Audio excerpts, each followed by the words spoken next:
There's our little friend. Oh.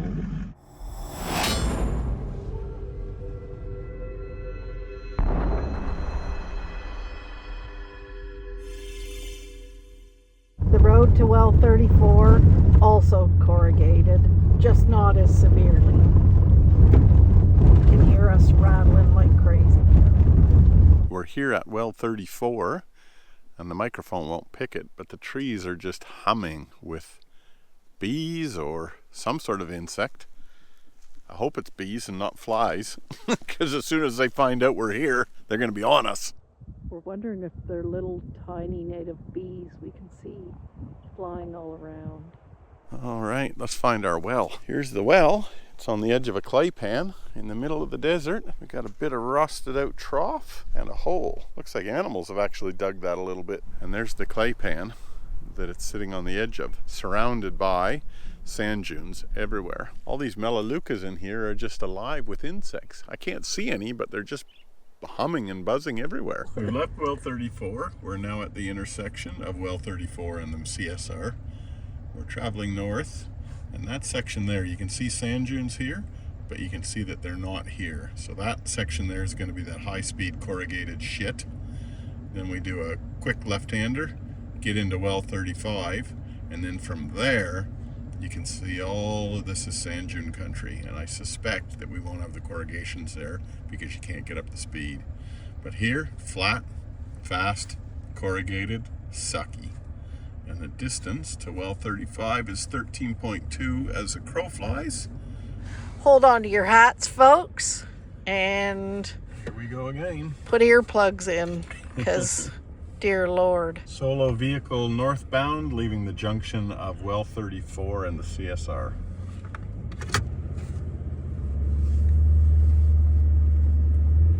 Powering up. Here we are. How's the fake desert race going for you, Tare? Yeah, full on. I've got RSI in the hands again. All right. It's unrelenting. Unrelenting. 200 kilometers either side of Kunawarachi. It's crazy. You can't even look at the scenery around you. You just have to focus on the track. Do I feel like I'm in a rally car or something? And you could never do this at 20 kilometers an hour. It'd shake your car apart. We're doing the big left-hand sweeper here, heading for well 35. There we are on the map. Ah, it's quieter. A little bit of elevation and all the spin effects fell away. You can see the controlled burning happening off in the distance. Yeah. As soon as we lose this bit of elevation, we get back into the spin effects again. We made it to well 35 through those corrugations.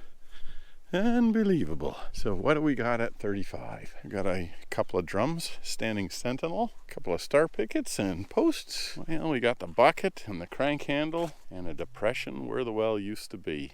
And that is it. It's set amongst all of these melaleucas everywhere, which is beautiful, but these ones aren't buzzing like the last wells were buzzing. So what are my impressions of well 35? Loneliness.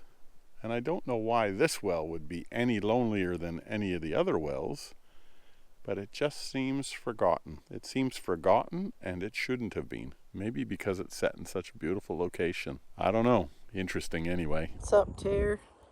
I'm editing a video, hon, that I've been editing for, God, it seems like 3 weeks. This one just never ends. Okay. I'm gonna finish it today if it kills me. This video is accurate because there's flies zooming all through it, and I can see you have your fly net on, as do I. Yeah, they're full on right now, aren't they? Yeah, it's that time of day, nice and warm. You should see on the other side of the truck in the sun. No. I just came from there. I probably brought 300 with me. Next level, yeah. Yeah, but the ghost gums are stunning. Desert oaks. Desert oaks, I meant to say. What did I say? Ghost gums. I think I'm just a bit stundicated.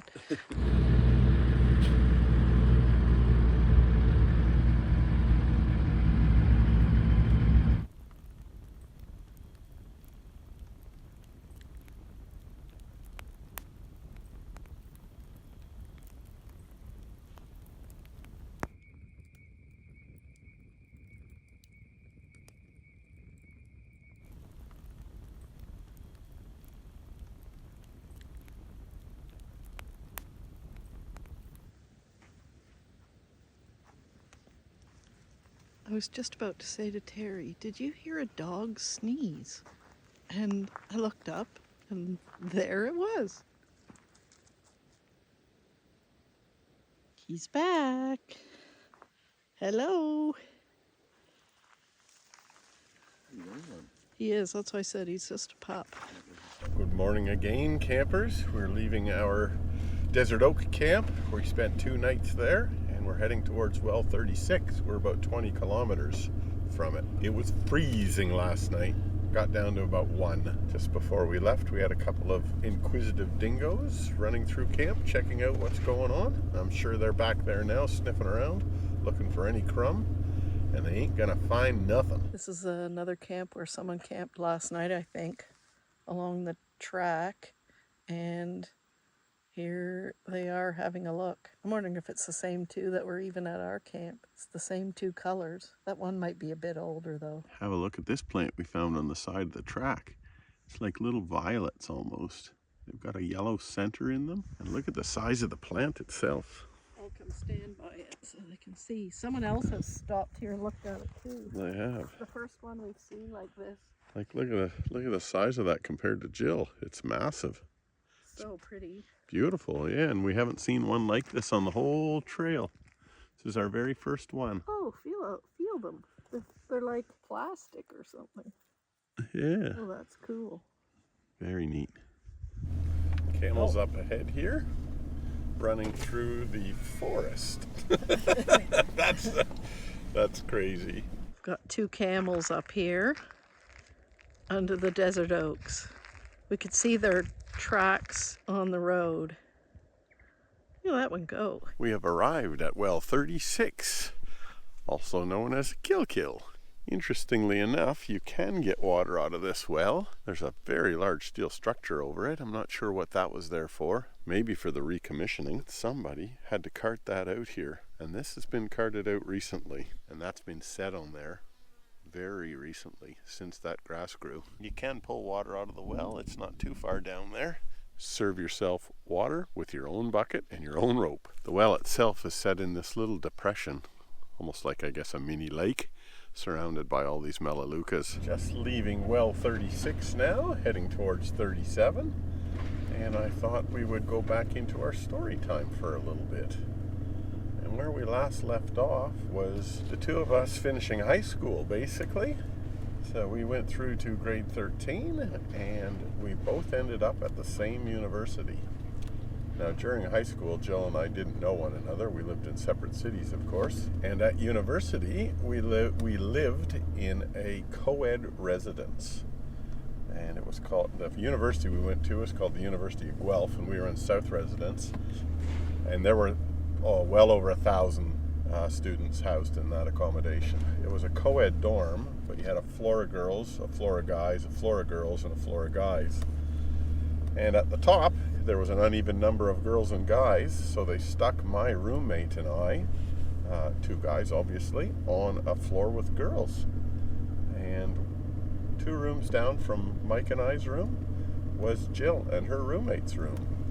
And I think Jill was one of the first people I met at university, actually. Besides your roommate. Besides my roommate, yeah. We were moving in probably a week before school actually started, and just went around to the different rooms to introduce ourselves. Yeah, you and Mike came and stuck your head in the room door and said hello and introduced yourselves. Yeah, and that is where I met Jill. It wasn't too long into the university, into the first semester of university, that we started going out. Was it maybe a month? Maybe a month or so? A month. Yeah. At university, I did a major in microbiology and a minor in chemistry, and Jill did a double major in psychology and sociology. So you couldn't get 2 more, I guess, degrees that were further apart than the 2 of our degrees. And maybe that was part of the reason that we were attracted to one another and we got on. When we finished up university, Jill worked for Canadian Immigration for a spell. I worked for the H.J. Heinz Company for a short spell in their lab. We worked long enough to earn ourselves a little bit of money, and then we strapped on a couple of backpacks and we left Canada for a year with a backpack on our back. And the majority of that time was spent here in Australia. probably 10 months of it was spent here in Australia. We got back to Canada after our 12-month sojourn in the middle of bloody winter. It was the beginning of March, and it was freezing cold. And we're like, oh my goodness, Australia has so much to offer for outdoorsy type people. We thought, well, listen, let's give it a crack. Let's work through immigration and see if we can get in. And if we can, fantastic. And if we can't, well, then we're not going to live with any regrets that we couldn't. So we applied as open migrants. You had to have a number of points. I think it was 105, if that means anything. And you had to meet that points threshold. And if you did, then you could apply. And we both met that points threshold. I think our language being English and our education got us over the line on that. And we applied and waited and waited and waited. It was close to a year that we waited. And we were getting a little bit annoyed. You know, we were sitting there. We didn't have any feedback from immigration. We kind of had our lives on hold in Canada pending the outcome of our application. So I actually rang up the consulate and said, hey guys, you know, it's been almost a year now. What's going on? And the young lass on the other end of the phone was from Bicheno in Tasmania. And we had spent some time in Bicheno. So we got chatting and just talking about her hometown and, you know, how things were going there and blah, blah, blah. Anyway, we ended the phone conversation and she said, listen, I can see your application in the pile here. It's yet to be processed, but it is in the queue. And I said, all right, fair enough. A week later, we had our permanent residence visas in the mail. I'm sure she took our applications from the bottom of that assessment pile and placed it up on the top. And that was that. So there you go. It's not what you know, it's who you know, I guess. And we didn't even know her. Who you know in Bicheno. Who you know in Bicheno, that's it. So that's pretty cool. So not long after, we sold all our stuff, packed up what we were going to bring to Australia, which basically fit into a small trunk, basically. And we moved over to Australia. At that point in time, I was working in the pharmaceutical industry. We really liked Perth, but there was no pharma industry in Perth. So we decided to try our luck at Brisbane, which was pretty fortuitous because I did land a job at a pharmaceutical company in Brisbane, and that was the start of my career here in Australia. I think, correct me if I'm wrong, Jill, but I'm pretty sure you landed a job before I did. Yes, I did. Jill worked in child protection. Oh, No, what do we I got worked here? in disability. Burnt out motorbike. Well, this ain't good, is it? Burnt out bike. I suspect it probably broke down and then a fire came through at some point afterwards and torched it. That would be my guess anyway. The triple clamps here have been melted. Just trying to see any identifying features on it. It's designed for a pillion passenger because it's got the lock here for the second helmet. Somebody scabbed the motor, obviously. Normally there's a plate here that tells you the make and the model. Nope, I got nothing. If anybody knows the story of this bike, let me know. I'd be really interested.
This is the first time this has happened, but we are on the top of a dune, the crest of it, and we're running down it, and we're sitting right on the crest. It's not a very high dune, but it is a crest nonetheless. We've been in radio contact with a car that is heading south, so he's probably about 3 or 4 kilometers in front of us, heading towards us. We just got to keep an eye out for his flag, and not crash. We're only about 700 meters from well number 37 and running through this little forest of desert oaks. And it is thick with desert oaks. All ages. Little immature guys right through to the big guys. I like it a lot. Me too. Very pretty. Lots of campsites in and amongst these desert oaks. You can see where people have pulled off everywhere. And why wouldn't you? No, this is pretty. We're at well 37 now. And here's what we got left of it. There is some water in there, but it's a bit stinky. And obviously this well has pretty much packed it in. Little finches flying around everywhere here. They're going down to drink that smelly water. And the well itself is dug in the middle of this sort of clay pan or this depression. And all around it are sand dunes, and on all of those sand dunes around it are desert oaks. There's the depression where the well is. Jill's standing beside the well, beside the truck, and you can see how it's a little bit of a different color with its green. You could tell why that was a logical place to dig the well. But there's one thing that this well is known for. Let's go check it out. And this is it. Graves.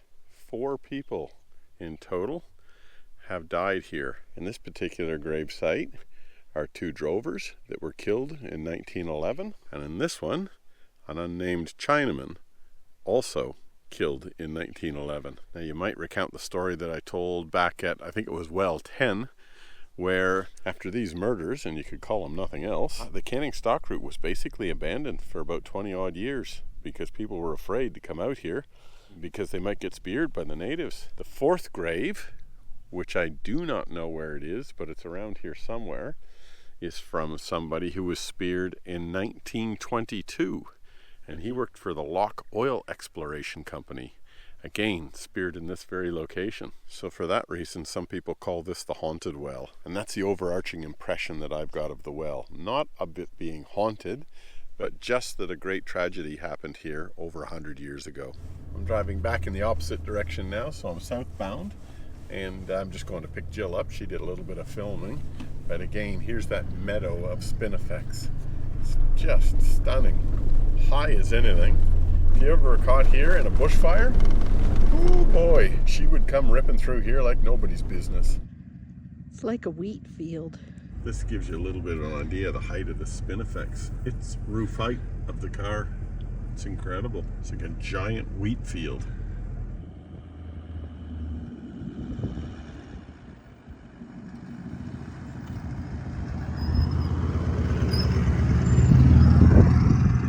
These are really beautiful.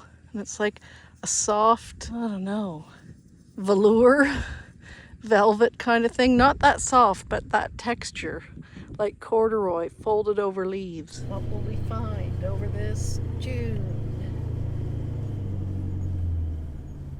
Some rocky outcrops. Oh wow, that's cool. Unreal. I guess we're conditioned with the Simpson Desert and you never see a rocky outcrop in the Simo. We've just hit a series of rocky outcrops. And this particular one has a name. It's called Reeve Rock, and it's got a cave in it. That's kind of neat. Is there snakes in this cave? I walked in there and I couldn't find any, but maybe I just disturbed them, and when you go in there, they'll really bite. Okay. It's a decent sized cave, isn't it?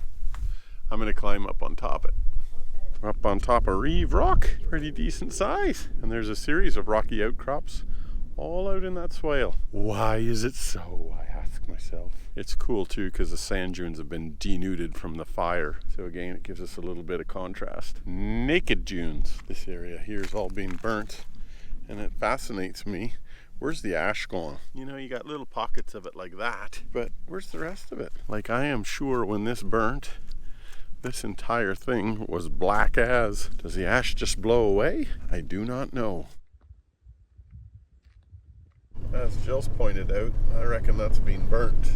Not super recently, but well, look at the country we're in right now. It's been burned. It's been burnt. Definitely this season. There are a group of rangers out here burning, aren't there?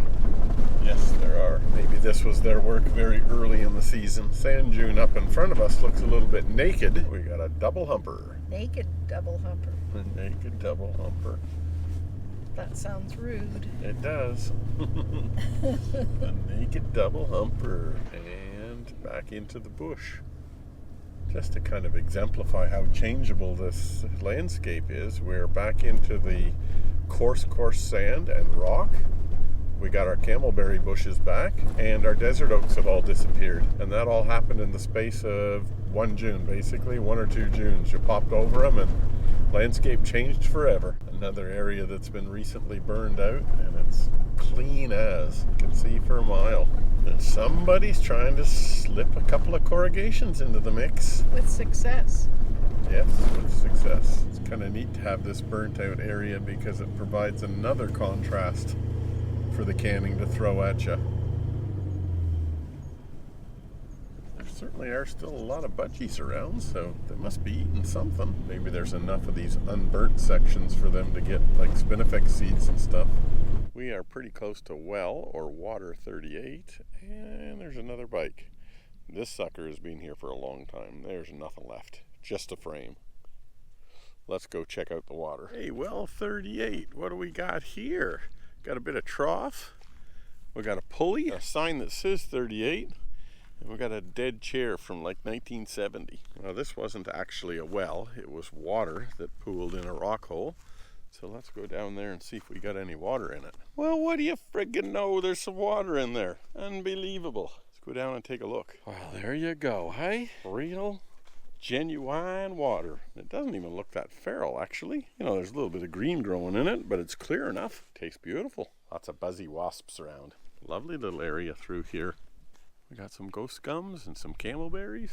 Jill's gonna come down and take a look at the rock hole too. And after that, we're gonna look for a camp. That wall there, which runs into the rock hole, that looks constructed to me. That's just keyed in there far too nicely to be a natural formation. There has been a reasonable amount of water flowing through here to carve out these little circular holes. You normally see that in major flowing rivers. More of those little holes here. And apparently there's grooves in the rocks around here where the original tribes used to sharpen their tools. Very surprised actually that we found water in there, and it was clean looking water too. A lot of natural history here, which was super cool.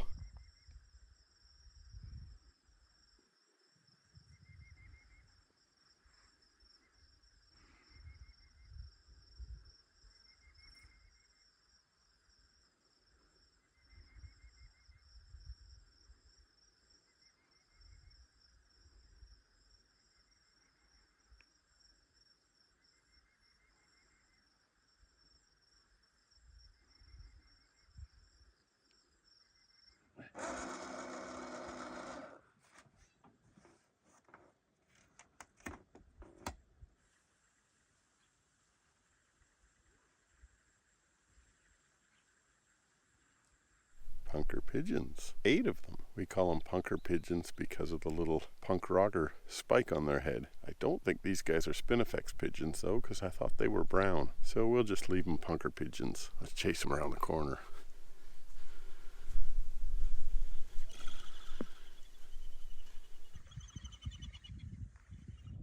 Terry's got a camera up here on this little knobby hill, and the punker pigeons have landed next to it. It's very cute.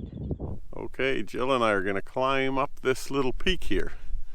It's nothing too big, but it's right next to camp. We're camped here, and that ridge runs all along up to where I've got my camera up there. Okay, hon, I'll show you the way because I went up there once before. Me in my hiking boots, you in your sand groper thongs. Terry's footwear? Jill's footwear. Who's more appropriate?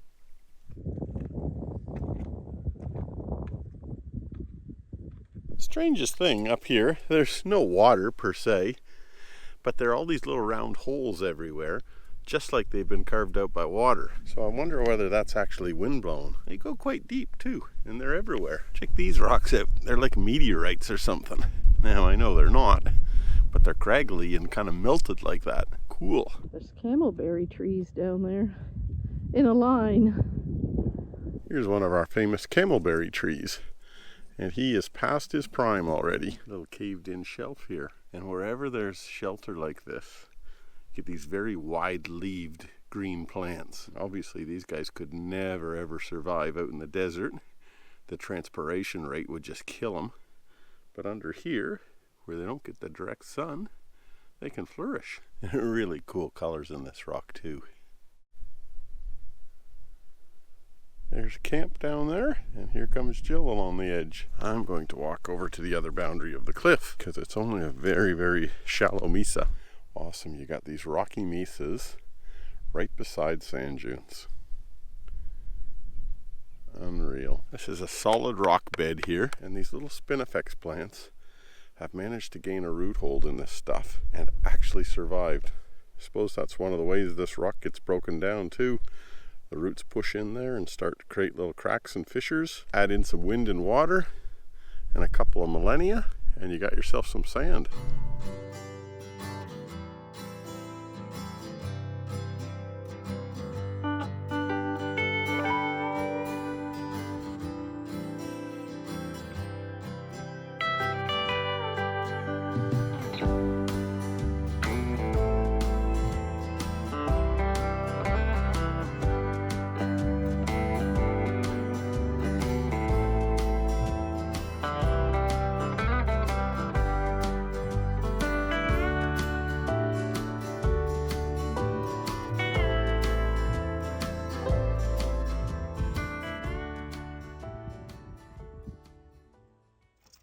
Always trying to get out my window. Whoa!